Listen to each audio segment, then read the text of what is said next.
Dilla influenced me in a way that I felt like because I grew up primarily as an instrumental musician, I felt like Dilla brought a musicality to production that hadn't existed before. You know, before him, from like the Bomb Squad through to Primo, the whole kind of montage, collage, sample, beat making thing was the science. You know, I love that. I loved hearing that, especially the way, you know, Premiere will put together, you know, like a whole bag full of samples in one joint and make it work. But then Dilla had this way of, you know, finding the sample and chopping it and putting it back together in a way that it kind of challenged the musician in a way, which is, it's kind of hard to explain, but he, like, groove-wise and the musicality of it, it was just so musical. It was the kind of thing, if I heard a keyboard player doing what he had done with the samples, I would have been shocked, because that would be some shit I would have never heard before. So it was someone doing something which hadn't been done before, basically.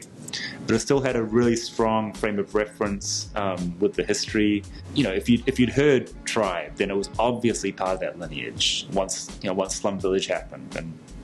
And then when he'd do his more electronic stuff, and you hear the Detroitness and the craft work and all these different things. He just did what he wanted to do. To me, that's inspiring. You know, it's like the cats who just do what everyone wants them to do or what they think they should do. That does nothing for me. The one who goes against the grain and is like, this is me, I'm doing it, that's inspiring, and he definitely had that. I got to meet Dilla a couple of times. Firstly was at some illegal after party rave in LA one time. I was on tour there, and he's just hanging out. That was pretty surreal, actually, just like looking over and it's like, wait, that's Dilla right there. And he was still really healthy then, so it was nice to meet him that way. And then he came to the UK and did a party which I was involved with. So it was nice to connect with him briefly in those cases. I would have loved to collaborate with him or really sit down and chop it up, even just to pay respects and say what's up a couple of times is super special. I have a lot of friends who are very close to him, and I really feel his impact and his influence on the lineage is very, very kind of tangible.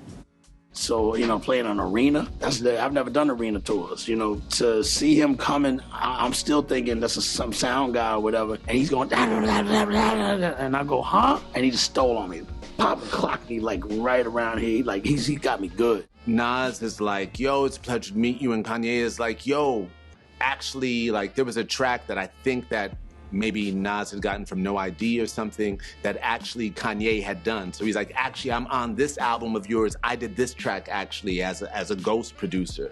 I'm shook. They didn't find anything. Talking to Chuck, I was like, Chuck, man, did you hear there's a bomb threat in the hotel? He's like, oh, that's nothing, Lord. Remember Flavor in '87, there was a bomb under the stage? Flavor's like, yeah, boy, there was a bomb under, that was crazy, G. And when he shook my hand, I just wasn't the same since, you know what I'm saying? So I think he passed along something in that shake